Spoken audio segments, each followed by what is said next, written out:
और कोरोना की रफ्तार में कमी के बाद आज से तमाम पाबंदियां खत्म हो गई है। सरकार के आदेश के बाद सभी शिक्षण, प्रशिक्षण और कोचिंग संस्थान खुल गए हैं और इससे शिक्षकों और छात्रों में जबरदस्त उत्साह है।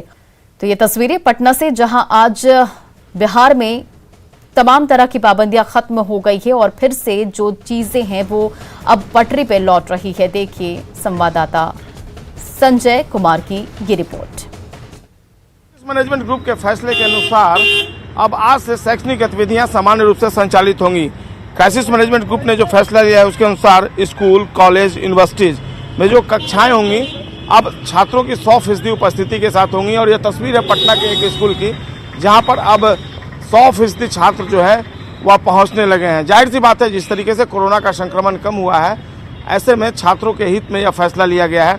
हालांकि क्राइसिस मैनेजमेंट ग्रुप ने यह भी कहा है कि अगर ऑनलाइन क्लासेज होते हैं तो यह भी अच्छी बात है छात्रों के हित में, लेकिन ज़्यादातर छात्र चाहते थे कि क्लास जो है ऑफलाइन हो। और निश्चित तौर पर अब जो अभिभावक हैं उनकी जो लंबे अरसे से मांग थी वो भी पूरी हो गई है। अब छात्र 100% उपस्थिति के साथ स्कूलों में पहुंचने लगे हैं। और तस्वीरों में देख रहे होंगे जो छात्र हैं उन्होंने सभी ने यहाँ पर मास्क पहना हुआ है और सोशल डिस्टेंसिंग है, तमाम जो चीज़ें हैं उसका अनुपालन सुनिश्चित करना स्कूल के लिए अनिवार्य किया गया है। देखना होगा कि अब जिस तरीके से सामान्य रूप से ये कक्षा संचालित हो रही हैं, जो परीक्षाएं हैं, अब चूंकि परीक्षा का ये सीज़न है तो जो विद्यार्थी हैं उनकी जो परीक्षाएं हैं वह भी अब ऑफलाइन ही हो सकती है, इस बात की ज़्यादा संभावना है। अब आज से कक्षा जो है 100% छात्र पहुँचेंगे स्कूल में, तो सामान्य रूप से संचालित होगा अब क्लास। इसका सामान्य रूप से संचालित इंटरनेट है, अब हो गया, आज से 100% आएंगे। नहीं 100% नहीं। अभी बहुत लोगों को इस बात की जानकारी दिया गया है कि इंटरनेट चलेगा। अभी बहुत लोगों को नहीं है इस बात की जानकारी, लेकिन चलिए अब शैक्षणिक गतिविधियां संचालित होंगी सामान्य रूप से, यही बहुत बड़ी बात है। कैमरा पर्सन अजय दुबे के साथ संजय कुमार, न्यूज़ 18 पटना। और कर्नाटक से शुरू हुआ हिजाब का विवाद बिहार तक आ पहुंचा है। मधेपुरा में सैकड़ों महिलाओं और छात्राओं ने प्रदर्शन किया और हिजाब को अपना अधिकार बताया। बड़ा सवाल यह है कि आखिर इन्हें भड़का कौन रहा है। ये रिपोर्ट देखिए।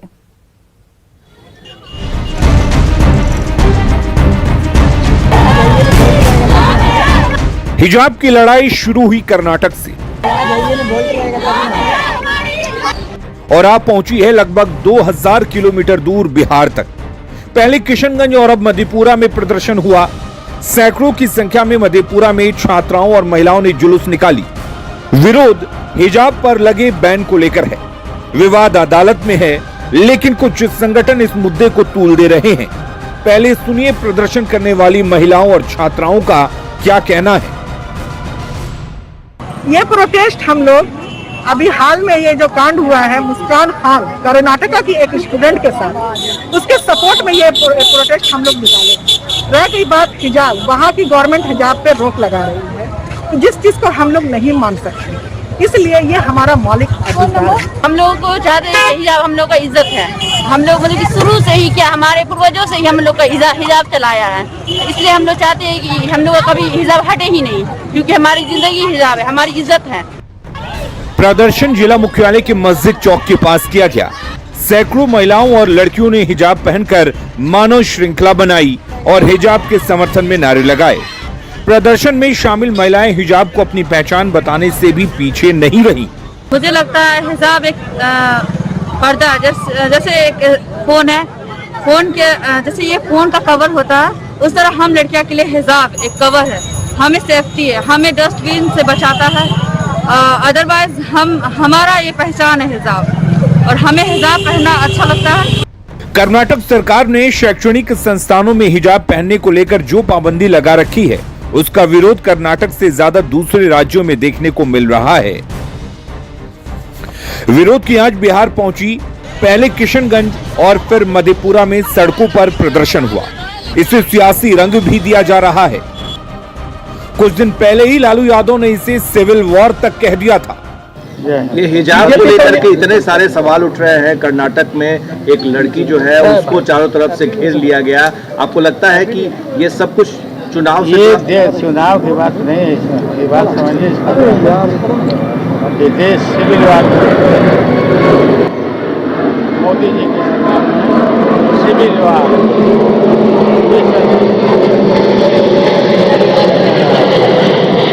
और सिविल विभाग होगा तो इसकी जिम्मेवारी उनकी होगी। अब सवाल यह है कि हिजाब को लेकर स्कूल कॉलेज की बच्चियों को कौन भड़का रहा है, क्योंकि जब नमाज के लिए मस्जिद जरूरी नहीं, जब नौकरी के लिए दाढ़ी जरूरी नहीं, 3 तलाक भी इस्लाम का हिस्सा नहीं, तो फिर हिजाब पर इतनी बहस क्यों? समझना मुश्किल नहीं कि क्यों हिजाब के मुद्दे को हवा दी जा रही है। इसके पीछे कौन है, क्यों है, यह भी समझना मुश्किल नहीं, लेकिन जानना यह भी जरूरी है कि भारत के नागरिकों को मिले संवैधानिक अधिकारों पर नियम क्या कहता है। भारतीय संविधान का अनुच्छेद 19(1) सभी नागरिकों को अभिव्यक्ति की आजादी देता है। आर्टिकल 19(2) अधिकारों पर कानून बनाकर तार्किक पाबंदियां लगाने की छूट सरकार को देता है। संप्रभुता, अखंडता के हितों के खिलाफ वर्ग विशेष को भड़काना कानूनन अपराध है। ऐसे मामलों में आर्टिकल 19 के तहत मिले अधिकारों पर सरकार प्रतिबंध लगा सकती है। तो ऐसे में धर्म की आड़ में शिक्षा को लेकर किसी भी सरकारी फैसले के खिलाफ सड़क पर उतर जाना, विरोध प्रदर्शन करना और बेवजह उन महिलाओं और छात्रों को भी आंदोलन का हिस्सा बनाना कहां तक उचित है?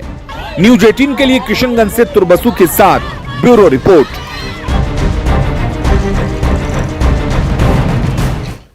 और बिहार में शराब के अवैध कारोबार के खिलाफ मद्य निषेध विभाग का अभियान लगातार जारी है। ड्रोन से शराब कारोबारियों के लिए लगातार शिकंजा कसा जा रहा है और ड्रोन जो है वो काल साबित हो रहा है। पिछले 22 दिनों में सिर्फ पटना जिले में करीब 1,58,000 किलो से अधिक जावा महुआ को नष्ट किया गया।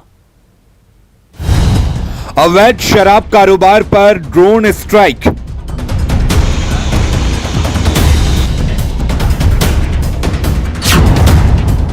शराब माफिया में हड़कंप।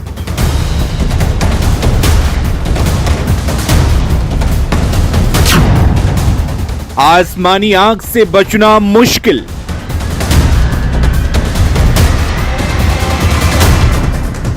नदी का किनारा, दियारा का इलाका और हर तरफ रेत ही रेत। इस रेत के बीच छुपाकर बनाई गई इन शराब भट्टियों को देखिए। इस इलाके में शराब की भट्टियों का पता लगाना रेत के बीच से सुई खोजने जैसा है, लेकिन ड्रोन ने पुलिस के काम को आसान कर दिया है। तस्वीरें समस्तीपुर के मोहिउद्दीन नगर थाना क्षेत्र के सुल्तानपुर इलाके की हैं। पुलिस और उत्पाद विभाग की टीम ने 1 दर्जन से अधिक शराब की भट्टियों को ध्वस्त किया और करीब 1500 लीटर देसी शराब और शराब बनाने के सामान को नष्ट किया। बेगूसराय के भगवानपुर थाना क्षेत्र के चौर इलाके और बीरपुर थाना क्षेत्र के फुलकारी में शराब की अवैध भट्टियां ध्वस्त की गई। उत्पाद विभाग और पुलिस की संयुक्त कार्रवाई में बड़ी संख्या में अवैध शराब बरामद किया गया, साथ ही जावा महुआ को नष्ट किया गया। मुंगेर में भी ड्रोन की मदद से शराब के अवैध धंधे पर सर्जिकल स्ट्राइक जारी रही। धरहरा के बरमन्नी गांव में पहाड़ के किनारे 15 अवैध शराब भट्टियों को ध्वस्त किया गया।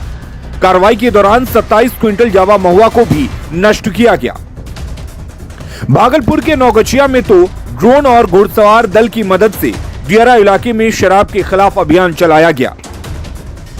इस दौरान गोपालपुर के 3 टंगा दियारा से 1800 लीटर अर्धनिर्मित देसी शराब बरामद की गई। ड्रोन की मदद से शहर शहर गांव गांव शराब के अवैध कारोबार पर शिकंजा कसा जा रहा है।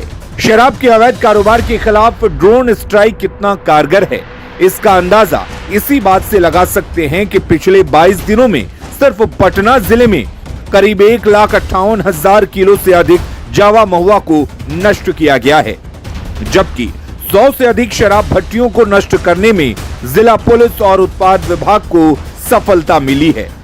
Bureau report, news 18।